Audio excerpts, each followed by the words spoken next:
Hey guys, my name's Sean Bowdle, and I've been getting a lot of new subscribers recently, so I thought I might do a video that I cover all the animals that I have. Plus, I've been getting some new animals through the turtle rescue that I'm basically running, the small-scale turtle rescue, where I take in turtles that people no longer want, and I've also taken in a lizard and some fish. So I will be showing you all of that and everything I already had as well. So first I'll be starting with what I like to call the reptile room, even though there's amphibians and fish and stuff. So I guess I'll start on this side of the room. So I recently did a video about this. This is a 5-gallon for the gecko that I got from my brother. He could no longer keep it. He lives in North Carolina, so my parents brought it up when they went down to visit him. And it lives in here. There's lots of leaves and wood for it to hide behind. There you can see its tail, actually. So it's right down under there. And it is a crested gecko.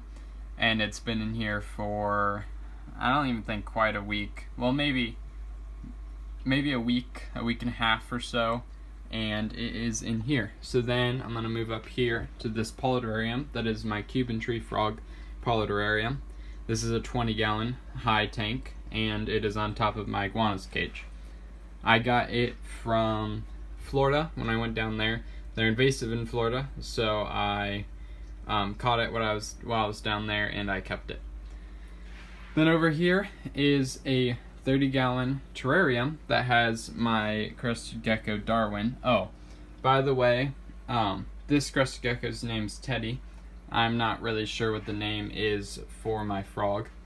And then this is my crested gecko Darwin. I believe it's a male crested gecko, and he's in this 30-gallon terrarium that I also made very recently, a few days before I made that 5-gallon. Then these are all sitting on, except that one's sitting on over here, but these two tanks are sitting on my green iguana's enclosure, which the lights just turned off. This is my green iguana Charlie that I actually bought. Darwin I bought from somebody who no longer wanted them, or wanted him and didn't have time to take care of him. Then Charlie I actually bought from a store. He was my first reptile, and I wish I would have rather rescued one now, but I don't know why I didn't then. But he is in a 110-gallon, that's the size anyway, terrarium that is custom made, as you can see, and it is also bioactive like the rest of my setups are. It's really hard to see in there, but there's plants and everything. Again, his lights just turned off for the day. Then over here is the Snapping Turtles 20-gallon tank, and I wanted to talk about this for a little while. There's the Snapping Turtle right there. Now, the person that we got the Snapping Turtle from had to leave for a while, but she's come back now, and I'll be returning the Snapping Turtle for her. So I was basically keeping it, and kind of in payment I got a lot of supplies that she gave me that she didn't need any longer. So part of this I'm sad because I really got attached to this guy, and I wasn't it wasn't 100% clear that we were going to be giving it back to her, but at this point she's asked for it back, which we're totally fine with, and we know that she'll do well with it, so we're going to be giving back. So on one hand, like I said, I'm kind of sad because I've kind of grown attached to it, and on the other hand, I have more room to take in other animals and more time spent on other things rather than this area or this tank. So what I'll be doing is I'll be taking down this tank, and my plan is I'll be taking this terrarium and I'll be putting it right there, and then I'll be taking this polidorarium and I'll be putting it down there, and then I'll get lights for each of them, and we'll get to what's down there in a second.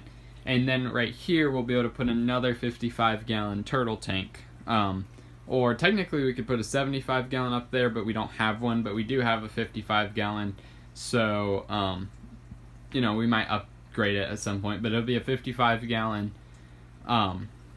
turtle tank where I'll be able to keep more turtles in my room. So, that's a good thing. And that's basically the plan with this. The whole plant idea didn't really work out. He did end up trying to eat them, which is kind of strange considering he's a snapping turtle, but I don't know if he just got bored, but it didn't seem to harm him in any way. And I ended up taking any fish that were in with him and putting them in there, and then, like I said, I'll be taking down his tank like within the next week once we give him back. Then down here, like I said, I've taken in some fish. This tank doesn't have any light because it doesn't really need one, but there's a bunch of feeder minnows in here. I will not be using them as feeder minnows, but I will probably end up keeping them in with the turtles, but I doubt the turtles will be able to catch them. They're all back behind that sponge filter. There's also some, I kept the sponge filter in this tank so that it would still have a beneficial bacteria, and then there's also lava rock in there that had beneficial bacteria, and that piece of wood that was outside in the pond. So they're in here and they seem to be doing all right, and they haven't really, I don't think I've really seen them eat yet, which is kind of a problem, but I don't know. I'm hoping that after being in my room for a while, they'll eventually kind of calm down. Like right now, they really want to hide, but I want them to get used to me. So hopefully at some point they will do that. But like I said, down here will be the frogs tank over there, and I'll get a light for it, and then I'll get a light for the geckos tank as well. And I plan on using everything that's in this tank, probably in the 55-gallon that will go all up there, and maybe some of it like down here or whatever. Then I'm going to move on to the 55-gallon community tank, which is right here, and this is honestly kind of what started it all. I originally started off with this 20-gallon setup with, I think there's only one fish that's in here that was in it originally, which is the, there's a catfish that hides back there. It is a dwarf striped catfish, I think. And the whole community fish idea is what I kind of started with. I upgraded that to, it was actually that tank, and then I upgraded that to this tank. So now it's a 55-gallon, and it has this nice filter back here, and I think I'm going to get another of these peace lily plants to put in this part, and this basically just runs off of plants filtering it, and I'll switch out the filters every once in a while, but mainly it's just these plants here, and like I said, I want to get more plants for it to just completely fill the inside of there and basically make it only run off of plants cleaning the water and growing. And as you can see, there's a Nubius and a few different types of plants on the inside, and then there's also a pothos right there, which isn't doing well. It's really weird. It has all those roots inside, but it only has like one leaf, so I just don't think that part, I don't think this part of it is staying out of the water enough.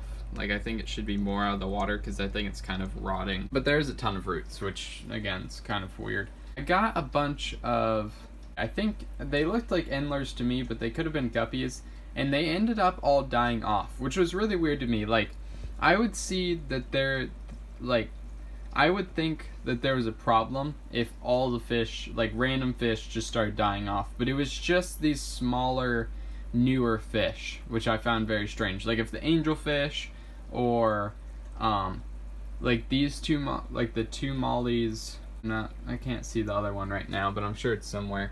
Like this one, and then there's an orange one that's just like him somewhere. If they were to die off, or the tetra, or the catfish, like if they were to die off, there's the other one, I would get suspicious because they'd always been in here. But these newer ones just seem to kind of disappear, no idea where they went. I'm wondering if the catfish ate them, but I'm not sure. And they did have some offspring, which ended up being these guys, which look like guppies, but they don't, it's very strange. They don't really look like who their parents were, so I'm kind of confused. But there's 4, 5 little fish up there, and I'm hoping to get more and kind of have like a big group of them in here. And then there's also one that I got from Shelled Reptiles. I got 2 from Shelled Reptiles, but again, one just didn't make it. It started to look a little bit weird, and it just kind of died off. I don't think I never saw it after that. So I'm going through and editing this, and I just had to say sorry. My talking is just terrible in this video. First of all, I feel like whenever I get in the camera, I just cannot speak anymore. Like I said, I never saw, I don't know, it just sounded weird. What I was saying is one day I just didn't see the fish any longer. It was just not there. And I keep saying I'm trying to cut it out as much as I can, but I need to I need something that just smacks me every time I say it or something, because I do not notice that I say it. I probably am even saying it in this part of the video. Anyway, please enjoy the video, but it's so annoying for me while I am editing, and sorry for that text as well. Disappeared one day, which is very strange, which is also very strange because I have all these baby koi catfish that are the same size as, you know, like the smaller fish, and they all seem to be doing well and thriving. There's 3 big ones, there's the 2 adults, and then one that was born way earlier than the rest, and then there's a couple that are getting pretty big. But like I was trying to say, everything seems to be thriving in this tank and doing quite well. And maybe at some point I will try to breed those koi catfish again, but they don't really seem like they're trying to in this tank any longer. Also, this Anubias right here has actually finally came out with new plants off of it. Like you can see where I could break off new plants off of it, which I thought was really interesting. I don't think this one has quite yet. It's still just growing new leaves. But this one has, and I found that pretty interesting. So now the 75-gallon turtle tank. These turtles I plan to put out in the 100-gallon pond. Once the 100-gallon pond area is done, and I'm going to move this real quick so you can kind of see. In here are 3 fish. There's a big plecostomus down there, a common plecostomus that I rescued from somebody who had it in a 30-gallon. They couldn't keep it any longer, and they were going to change their tank setup into like a smaller one. And then also I got that algae eater, the Siamese algae eater back there that also came with the pleco, and then a goldfish that I bought a long time ago. Speaking of goldfish, I got some more, so you'll see those outside. And then I have Brandy up here, the big female yellow belly slider, and then I have Lewis, Philip, and Sheldon. Philip and Sheldon are small red-eared sliders, and Lewis is a painted turtle that is actually a boy. I said it was a girl originally, but it is definitely a boy, which I think I talked about in a different video. But everything in here is doing well, and it's kind of strange because I've ran into a lot of turtles recently that can't be put with other turtles. Like these 4, I guess, were just really simple. Like the first 2, which were Sheldon and Philip, which were the red-eared sliders, obviously they had already been together. Then I put Lewis in with them, and Lewis had never been with any other turtles. Like Lewis was in a small tank, but he's always been super friendly, almost annoyingly friendly with me. Like the red-eared sliders, to a point, they'll kind of if I pick them up, they're not gonna like it. Lewis doesn't care at all. It just doesn't care at all. And Brandy, then I put in, also didn't care about any of them. Like she didn't try to hurt them or anything. She was just fine, and I think she was in a community tank as well. But the more recent ones that I've gotten in have been less. I've been less lucky with them, and they seem to be more mean. Yeah, now I'm gonna move on to the tanks outside of this room. Okay, so there'll be a video about these guys on their own, but I wanted to include them in this. Now these are 13 goldfish that I've split up into 2 20-gallon tubs.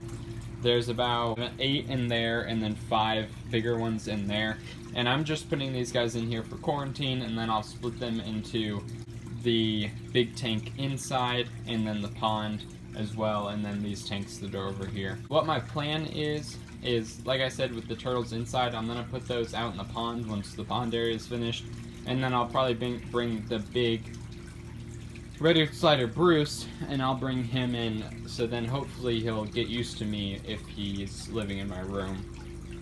So I put this lid on here because the first night I had him in here, I came out in the morning and there was a fish sitting right here, a big goldfish, and I picked it up and it started to move, so I dropped it back in, and as you can see, all 5 of them are down there doing fine, and they just have turtle filters in here to keep the water flowing.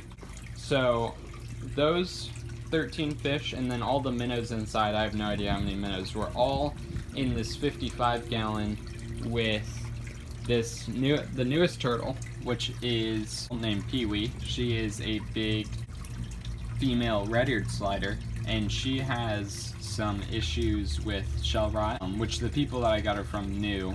So I will be treating that and probably doing a video about that and making sure she still does have it. Like, I don't know exactly how to recognize it, but I'll watch some videos about it. And making sure, obviously, like, she heals up. Which part of that is she needs to go to get out of the water, but the problem is we don't have, like, a setup like this for this tank yet, so we'll build one as fast as we can. And speaking of this tank didn't really have rims when we got it. Like, it had a few, but they were kind of trashy. Like, about this much was covered, and then down there was covered.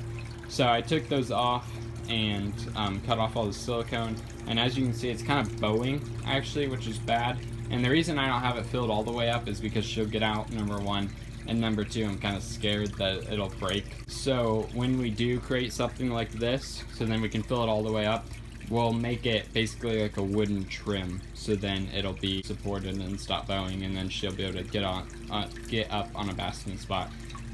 They actually had 3 filters on here, but I think just one turtle will be fine with just one filter, because they did have all the goldfish and everything as well when they had all those filters on this tank. So I have this tank set up right beside Norman, the mystery turtle, which I talk about in him and Bruce's video, or Bruce and his, I don't know how to speak. There is Norman down there. Now it's algae covered, but that's absolutely fine. There's nothing wrong with that. I did clean off the front here, but I'll probably just let it grow in because I'm not really too worried about it. But here is Norman. He also just has one filter because it's just one turtle, and he's been doing well and basking on his log thing. Now I'm going to take you over to the pond in the front and talk about Bruce. So here's Bruce's pond. It's currently all green, which, like I said with the other thing, it's not really too much of a problem. I had this basking thing for him, but he did not, it actually sank quite quickly. Like, it lost its buoyancy and became waterlogged way faster than I thought it would. But Bruce is down here, and I see him poking his head out whenever I walk up, and then he just ducks down. So he's really not used to people very much. Same with Norman. So Norman and Bruce will both be moving into my room at some point. Like I said, Bruce will probably be going in the 75-gallon, and then the new 55-gallon turtle tank that will go on top of my iguana's cage will have Norman in it. And that's why I put this new piece of wood that actually does float in here, so then it can become waterlogged, and I'll put that in the tank with Norman. And then here you can see we don't really have very much progress on the turtle area. We have a nice piece of driftwood that we got to put in this area, and then we have this wall that's going to be coming in, and then we'll be able to put rocks, or put a liner, not a liner, like a black felt type of thing, so then weeds won't grow, and then cover the whole thing in rocks, like river rock, and then probably build like a waterfall thing. So I hope you guys enjoyed. If you did, like it down below. If you have any comments or concerns, put in the comments below. And if you want more content, then subscribe. I thank all of you for watching the channel and hopefully enjoying and learning and watching the videos, I guess. I can't believe I have, what, like 260 subscribers, something like that now. It's just insane that many. So thank you guys so much for watching. I would not be where I am today without YouTube. It's just a really good drive to get content out for you guys, and all my content is taking care of my animals, so it's a really good thing for me to have sitting on the back of my mind saying, like, we need to get this video done. and I don't think I would have all this awesome stuff today without having to make videos about it. So I'm very happy, and thank you guys so much. Have a great day.